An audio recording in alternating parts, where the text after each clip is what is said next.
et ensuite, j'ai mon diplôme. Je reviens à Guadeloupe. Je me retrouve dans une pharmacie d'outre-mer, Guadeloupe, Martinique, Guyane, Réunion. Et quand j'entre dans ces officines, donc c'était dans les années 90, je me rends compte que dans les pharmacies, il y avait tilleul, camomille, verveine, boldo, lavande, thym, que des plantes de la métropole. Et que les plantes médicinales de chez nous sont absentes de la pharmacie. Et c'est là que j'ai fait de la recherche. Et c'est là que je suis tombé sur un texte qui date du 8 mars 1799.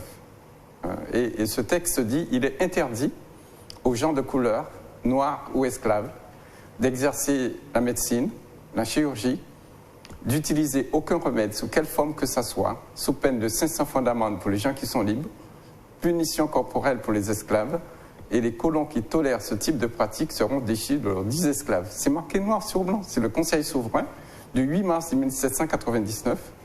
Et il faut bien comprendre ce qu'il y a eu, et ça tombe très bien, parce que nous sommes dans la commémoration de l'esclavage, donc dimanche prochain, le 27 mai, et qu'il y a eu une première abolition de l'esclavage en 1794.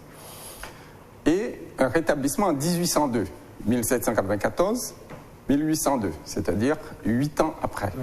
D'accord ? On abolit, ensuite on rétablit. Mais entre-temps, il faut savoir que Haïti deviendra la première république noire. Et les combats faisaient rage en Haïti. Et il y avait un monsieur qui s'appelait Macandal. Et Macandal empoisonnait les colons. Et c'était une sorte d'arme. Et les colons qui se trouvaient en Guadeloupe, Martinique, Guyane, ils ont eu peur que le macandalisme se répande. Donc l'empoisonnement par les plantes se répande donc en Guadeloupe, Martinique et Guyane. Et c'est là qu'ils ont pondu en fait cet arrêté du Conseil souverain de l'époque. Et après, il y a eu le rétablissement de l'esclavage en 1802, avec une abolition en 1848, et les choses sont restées en état. On est devenu département en 1946. Entre-temps, en 1955, je prends naissance, je fais des études de pharmacie, je me retrouve en officine, et je suis toujours en 1799, où les plantes de chez nous ne sont pas à la pharmacie. Et c'est là que je vais rencontrer une avocate, maître Isabelle Robard, donc qui est avocate au barreau de Paris, et que je vais expliquer dans un colloque à Nice, maître, est-ce que vous savez, en tant que pharmacien, de sur quoi je suis président du syndicat des pharmaciens de Guadeloupe, et il m'est interdit de vendre les plantes médicinales de chez moi dans ma pharmacie. Et elle m'a dit, qu'est-ce que c'est que ce bordel?